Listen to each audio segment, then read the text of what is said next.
Hello everyone, so glad that you are joining me today. This is the September limited edition kit and this is the tutorial for today. I'm going to show you two results in this layout that I hope that you enjoy.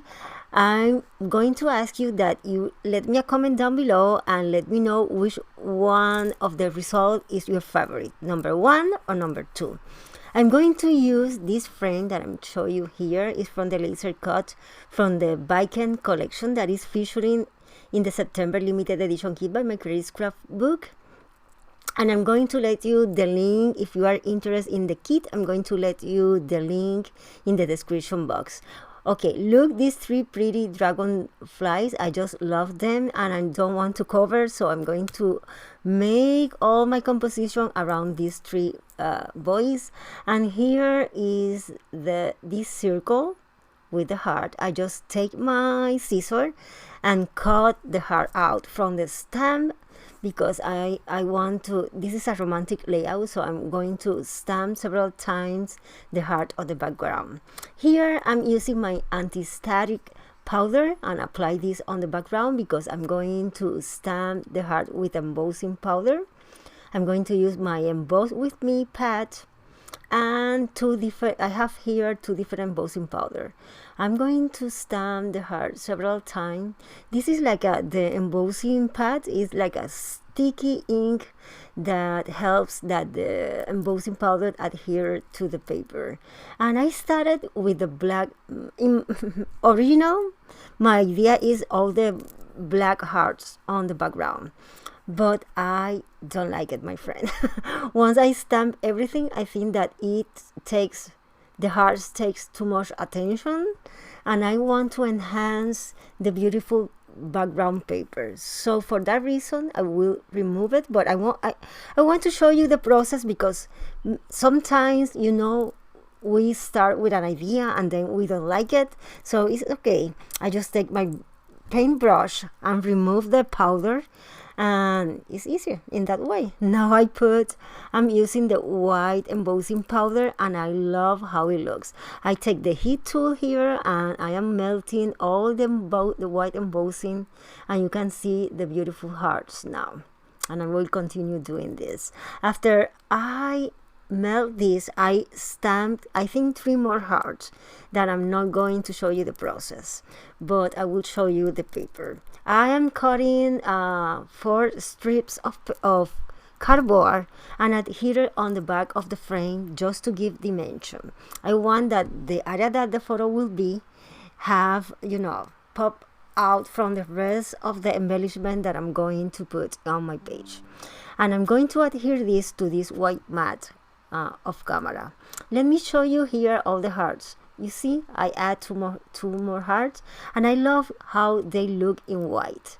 Then I add here a piece of cardboard on the back and another behind the photo, and it's time to start to make my composition and adhere this piece. I am all the pencil marks that I made previously, and now I'm going to add to start to build my flower cluster. Using here the cheesecloth. I just love the texture that the cheesecloth bring to my pages. And here I am going to start to use the different elements from the kit. I cut out all this heart from one paper that comes in this month kit from Boboni, and I cut several hearts. These flowers I got it from the papers from the Viking collection by 49 on Market, and you will see that I'm going to use this is the paper that I told you from the hearts, and I'm going to use pieces from the ephemera package like this one, the tickets. Oh no, I think the tickets are I cut it from one of the paper, but in general I am mixing the different elements from the kit, the 49 and Market flowers. Look, the unforgettable words, and this other one, the unforgettable, I think is from the ephemera, and the other one I cut it from one of the paper. And here I continue building the layers.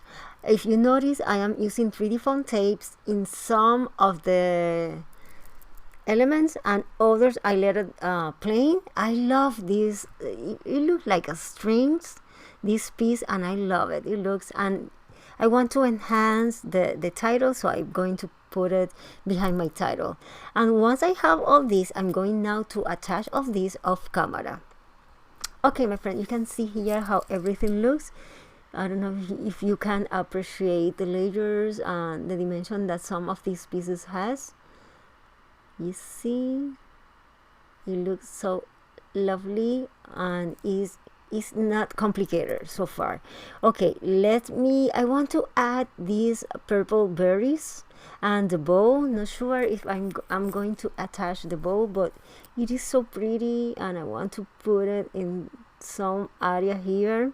I want to add also the butterflies. I think I'm going to place this here. And the reason to make two different results is because sometimes maybe you don't want to play with inks.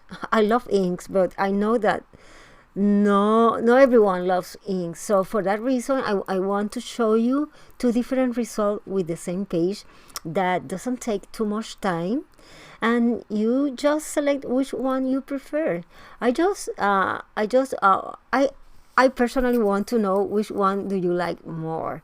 If the number one that is this one that I'm making right now, and my second version that I'm going to show you later. I'm going to adhere this berry behind one of the petals of the flower. The flower has like 2 layers of petal, well, in the top one, just to add dimension, and in this way I don't have to add 3D foam tape on the back.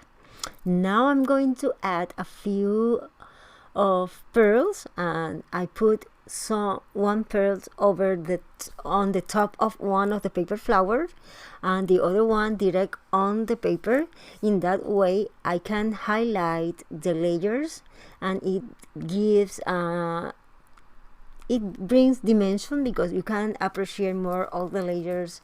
And I continue adding here behind the butterfly, and I will add around this. Now I want to give a little sparkling, a little of bling on the page because this paper is more vintage, and I'm using this sequence by Dress My Craft, and I'm going to adhere a few of them on the background paper. And I select the purples because in this page I can highlight the flowers that I select for this layout are purple, so I select a few of sequence in color purple, and I also am going to add here some ones that are pearlescent. This one here, I am using this tool by Marby that is a jewel picker, and it's perfect for this tiny sequence that I am here at this moment. They are so tiny, and it's easier with this tool. Okay, now, sorry, my camera moved. Now I cover the photo, and now I'm giving white paint splatters over all these textures here. And I love the texture that this technique brings, and I think it softens a little the background. As you see here, everything looks soft and light, if I can tell in this way. And I want to show you now how everything looks. You can see here.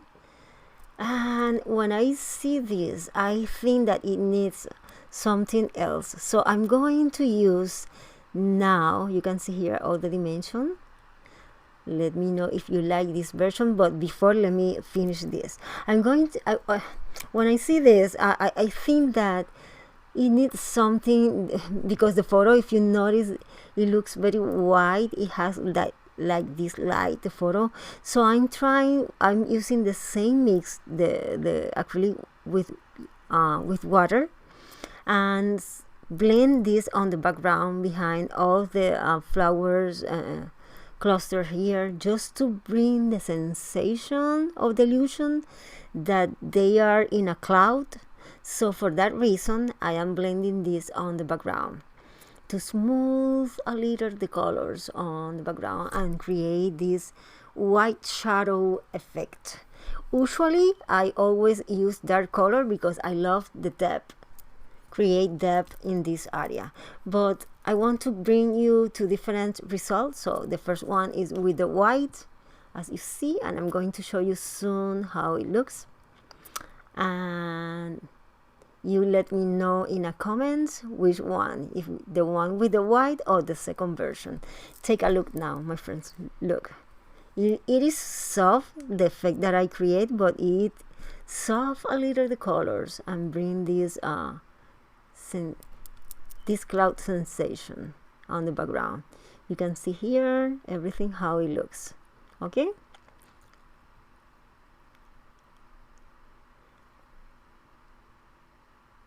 you can see all the white paint splatter. Okay, let's move now to the second version. I'm going to show you. It's dry now. It is ready now to use the Distress Oxide ink, and I'm going to use for this page the Crackled Pistachio. This one, the Crackled Pistachio, and the blue is the Peacock Feather. I started with the pistachio with a soft brush, and I am blending this on the background. I am following this, and I'm mixing the pistachio with the peacock feathers. I'm blending both on the background, direct on the paper. I am trying not to cover the dragonflies because I told you I love the dragonflies on the background, and I am smooth blending this. Well, continue blending this on the background, and it's a little easier now because it has the sequence. But the idea with this tutorial is to show you two different ways to create a page, and that you select which one do you prefer. And I continue blending both color here. I started with a lot of pistachio, the cracked pistachio, the color, but you know, when I'm blending on this paper, it looks more like yellow in some areas. So for that reason, you will see that I will start to use the peacock feathers and apply it a little more then.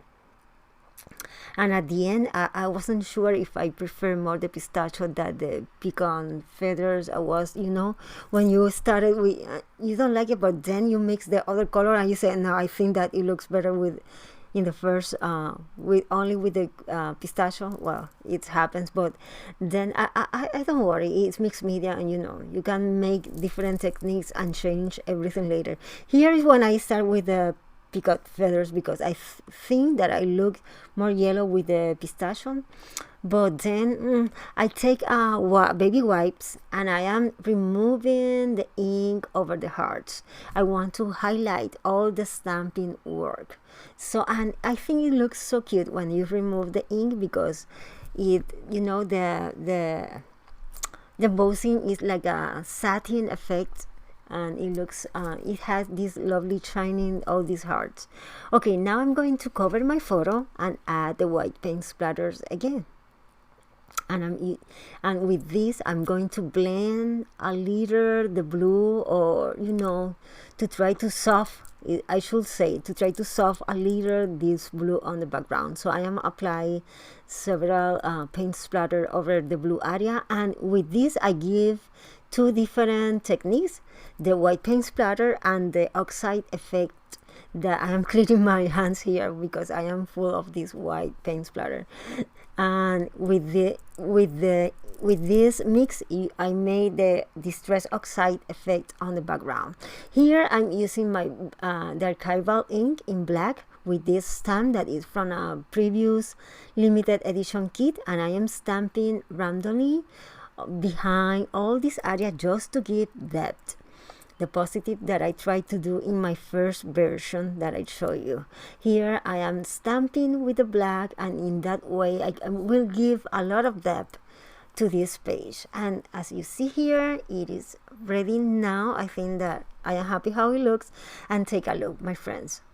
You can see now all this, and let me know if you prefer this version. The number 2 is this one with the inks, or number 1 with the white color.